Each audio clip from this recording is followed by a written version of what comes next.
Remember, in a zombie apocalypse, don't be fat. Pay close attention, because this is how you would survive. So there's this dude, Columbus, right? He's a total gamer geek, and somehow he's managed to survive the apocalypse by following some super secret rules. You know, like cheat codes for life or something. Anyway, the world's gone all Walking Dead thanks to a virus that's turned everyone into flesh-craving, brain-munching zombies. Kinda feels like real life. Columbus kicks off his survival guide by narrating the misadventures of a not-so-fit guy, who clearly didn't hit the gym enough before the world ended. Rule number 1, cardio. I get mine in the bedroom. Spoiler alert, the chunky dude gets zombie chomped. The story then fast forwards to a chaotic world where Columbus unveils the sacred rule number 2, always double tap. You know, cause no one wants a surprise undead hug from a not-so-dead zombie. Rule number 3, watch out in the bathrooms.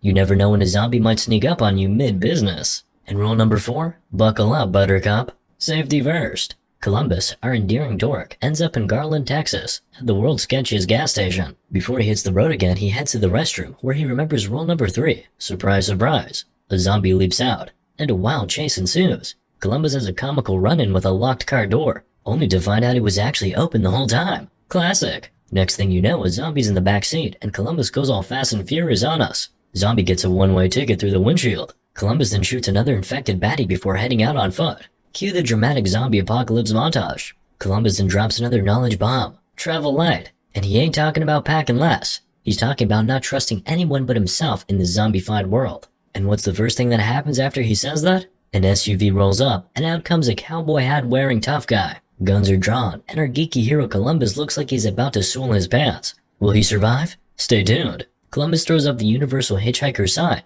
and the big dude catches the drift, agreeing to give him a ride. Columbus hops in and does a quick backseat safety check, as one does in a post-apocalyptic world. The big guy offers him a drink, but Columbus, not one to trust easily, sneakily dumps it out of the car window. If he drank it, he might have woken up the next morning with a sore butt. They share their destinations. Big guy's headed to Tallahassee, while Columbus is on a mission to visit the parentals. Opting for codenames, they simply call each other Tallahassee and Columbus. So Tallahassee agrees to chauffeur Columbus to Texarkana, and off they go. Later, they stumble upon a hostess truck, and Tallahassee's Twinkie obsession takes over. Relatable. Sadly, all he finds are jam-filled snowball cookies. Not a fair trade-off. Columbus, meanwhile, realizes it's time for a bathroom break. After finding a public restroom, Columbus proceeds with caution, checking for any undead party crashers. As he confesses his fear of clowns, we're treated to a flashback of his pre-apocalypse life. Pizza, soda, and World of Warcraft. He's just like me, for real for real. He spills some soda on himself, and as he's cleaning up, his cute neighbor comes knocking. Although Columbus usually plays the hermit card, he can't resist opening the door for his crush. She tells him her harrowing tale of a homeless man who tried to bite her. The two cuddle up and drift off to sleep, only for Columbus to be rudely awakened by his now zombified neighbor. He grabs a blender, but hesitates to use it on her. He shuts himself in the bedroom, but the neighbor's ankle pays the price. Columbus retreats to the bathroom where the zombified neighbor corners him. He goes MacGyver on her, using a shower curtain and detergent to escape, and then gives her a toilet lid send-off. But she is persistent, so Columbus has to go full zombie hunter and deliver the final blow. Back to the present, our dynamic duo spots a zombie chowing down on some human takeout. Tallahassee gets creative, using the car door to smack the zombie in the face. Next stop, a grocery store for those elusive Twinkies. Inside, Tallahassee serenades a zombie with a banjo before smashing its face in. Their undead welcoming party continues with another zombie, death by baseball bat, and a big old zombie taken down with scissors. After this impromptu zombie slaying spree, they meet a woman named Wichita, who's in need of a helping hand. The two dudes bump into Little Rock, the alleged little sis. Wichita spills the beans, saying Little Rock would rather kick the bucket than become a zombie snack. Gullible Tallahassee hands Wichita the weapon to grant Little Rock's last wish. But surprise, Wichita spins things around, aims the weapon at the boys, and goes all Bonnie and Clyde on them, taking their weapons and wheels. The girls speed off in Tallahassee's sweet SUV, leaving the guys stranded and probably wishing they had a roadside assistance plan. In the car, the girls gab about reaching Pacific Park, the land of the living, and not the living dead. A few hours later, Tallahassee and Columbus find themselves wandering small-town streets, feeling utterly bamboozled. Tallahassee takes his rage out on a poor innocent minivan. Luckily, they spot a yellow Hummer just chilling in the distance. When Tallahassee opens the driver's door, he's greeted by some hands-free driving. Literally. Sneaky hands left on the wheel. In the back seat, they find a weapons jackpot and Tallahassee goes full-on Rambo, burning through bullets like a madman. He then gives the truck a snazzy number 3 paint job in honor of Dale Earnhardt, and they hit the road. While Tallahassee's on a mission to find the girls, Columbus suggests they just let it go and head home. Tallahassee's puppy, Buck, was zombie chow. So he's like, home? What home? Later, they stumble upon Tallahassee's abandoned SUV. Tallahassee checks it out, finds Zilch, and calls Columbus for a lift. Little did they know, Little Rock was playing hide and peekaboo in the backseat. She pops out, weapon in hand, and has Columbus honk the horn to summon her partner in crime, Wichita. She takes charge and orders Columbus out of the car but eventually agrees to give them a ride. Cue the flashback.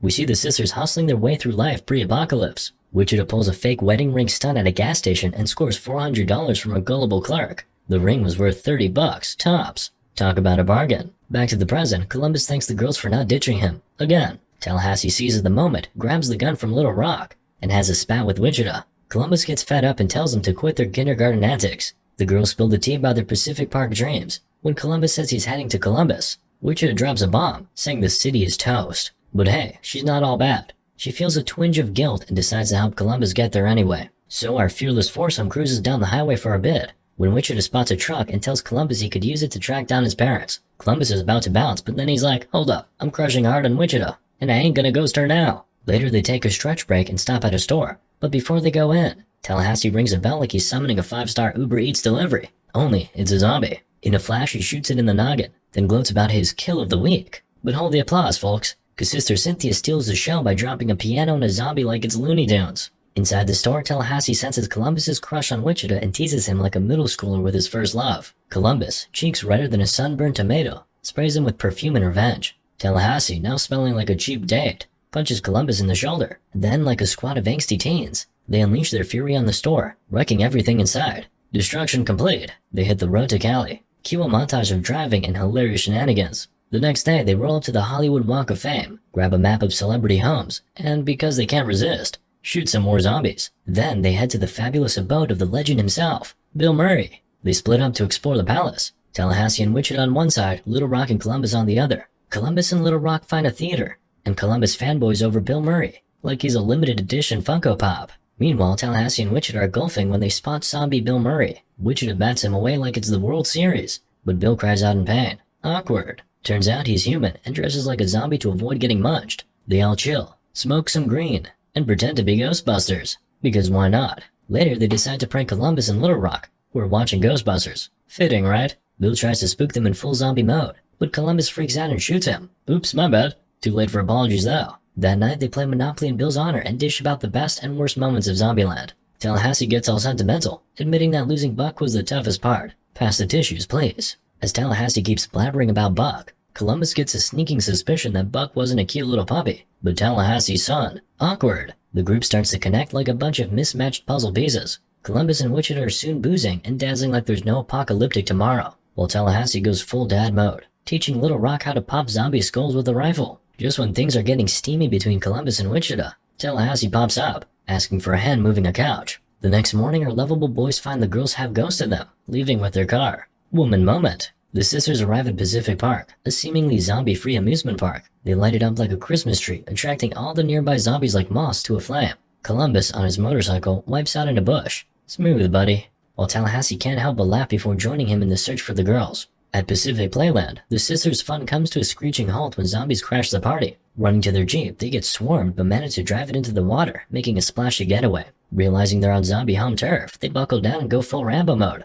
The boys finally arrive, with Tallahassee treating the zombie apocalypse like it's the latest Call of Duty game. Columbus thinks the girls are goners when he sees their waterlogged Jeep, but their screams let him know they're still kicking. Tallahassee tells Columbus to save the damsels in distress, while he handles the brain-munching horde. Columbus, for some baffling reason, runs into a house of horrors, making his situation extra spooky. He fights off a zombie and survives, while Tallahassee gleefully rides the attractions, blasting zombies left and right. Eventually, Tallahassee barricades himself in a prize booth, dual-wielding like he's in an action movie. Oh wait, Columbus saves the girls, facing his greatest fear. Clowns. Mine is taxes. Because nothing says I love you like smashing a clown's head in for your boo. After applying the emergency brake and toppling a zombie, Columbus is rewarded with a hug from Wichita, who finally reveals her real name is Krista. How sweet.